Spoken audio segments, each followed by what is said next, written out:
In this brief lecture today, we will be exploring the work entitled The Poetics, which was written in 350 BC or thereabouts by the philosopher Aristotle. In this work, Aristotle distinguishes between the three genres of poetry. Those genres of poetry are tragedy, epic poetry, and comedy. His treatise on comedy has not survived, it is lost to us. And epic poetry is just sort of an entirely different genre, um, which we're not going to discuss today. So we're going to focus on his reflections and analysis of tragedy. So he distinguishes between these genres of poetry in three different ways: differences in the means, the objects, and the modes of their imitations.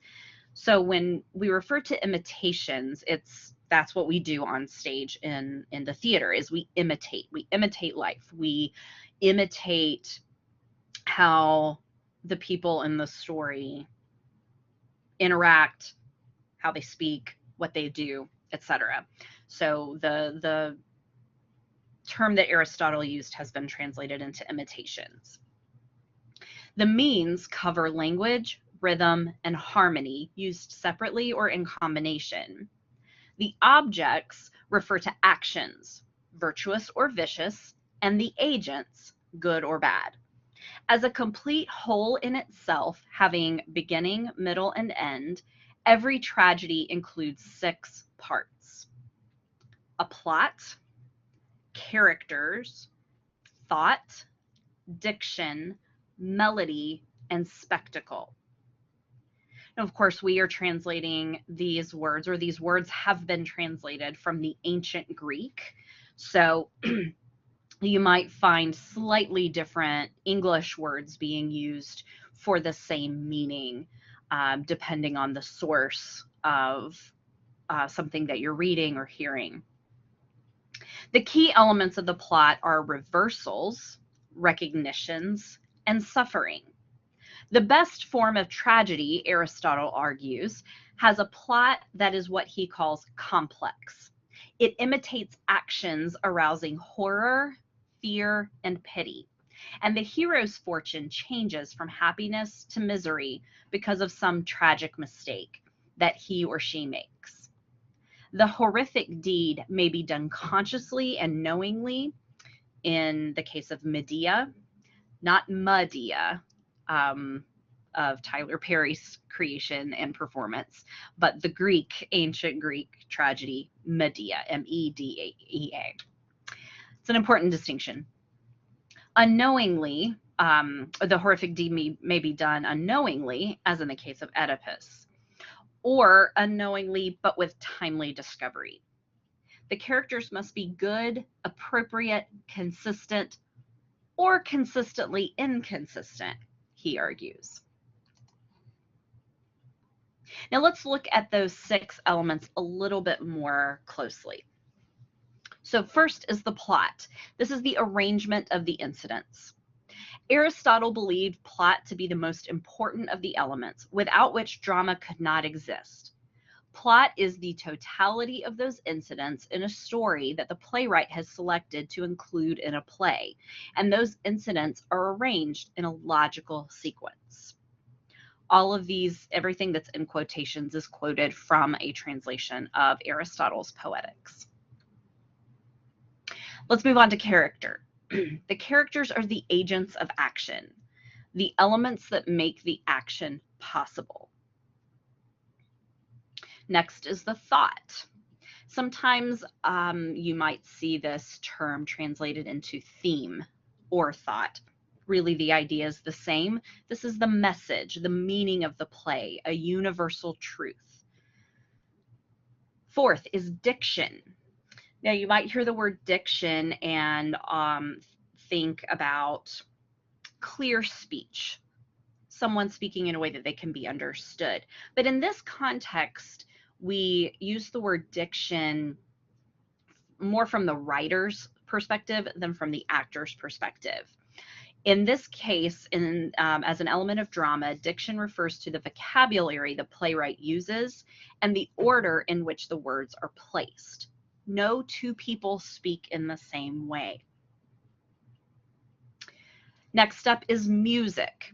In the paragraph above, this word was actually translated into melody. But really the idea, the translation is the same. Everything we hear in a performance, such as the sound effects, the musical accompaniment, the sounds of the actors' voices when they speak, chant, and sing their lines. This could also be, well, it's the sound effects. Really anything that we, the audience, hear during the course of a play. And finally, we have spectacle. This is what a person sees. Aristotle believed this to be the least important of the 6 elements, but it's still an important element in a live performance. So let's look specifically at the structure of the plot of a play. Now, this diagram may be familiar to you from your younger school days. The plot, generally speaking, the structure of a plot is the same for a play as it is for a novel or an epic poem or a short story. Anything that tells a narrative, anything that tells a story, you have the same basic structure of a plot. You start with an exposition or an introduction. This is where we kind of get acquainted with who the characters are, what their relationship is to each other, at least at a basic level, where we are, what time it is, all of those sort of key components of our that we need to know to be introduced to the story of the play. Then we get into the plot itself, the action, if you will, the arrangement of incidents. And usually we tend to refer to that as the rising action. The conflict builds. We find out new information, new things are revealed. In some cases, new characters are introduced that in some way thicken the plot, if you will. And that all leads to the climax, to a turning point.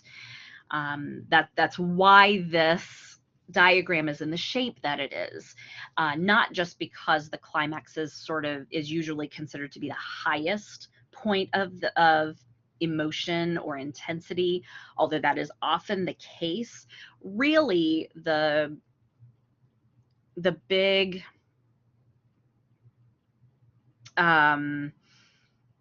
common factor that happens when we reach the climax of a plot is that everything turns. It's a big turning point in the direction that the play was, or that the story was going.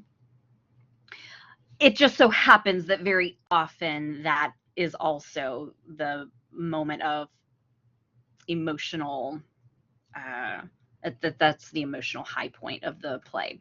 And of course, as you think about the plot of different stories that you may be familiar with, different plays you may have seen or movies, very often the emotional intensity, if you were to sort of graph it, has lots of high points.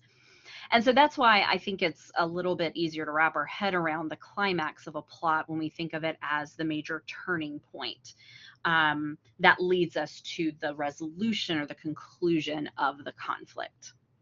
Okay, between the climax and the resolution, we have the falling action or the denouement, which is where we sort of start to tie up the loose ends. All right, and very often the falling action, the denouement, the resolution and conclusion, that all may sort of happen in the same moments. It may be very quick. Very often we get to the climax and very quickly see things get resolved. So, so that is a quick overview of the elements of drama and the structure of the plot of a play. We could spend a lot more time digging into the meat and potatoes of each one of these elements, but really having just a basic understanding of what each of these elements are and how they work together to create a complete whole of a play is enough to then turn to look at, to watch a play, to read a play, and be able to see these elements at work. Because that's really what is going to deepen your understanding more so than listening to or reading a really extensive general description of these. Um, so hopefully this will help you understand a little bit more specifically what you're looking at as you read and watch plays moving forward in this class. Thank you.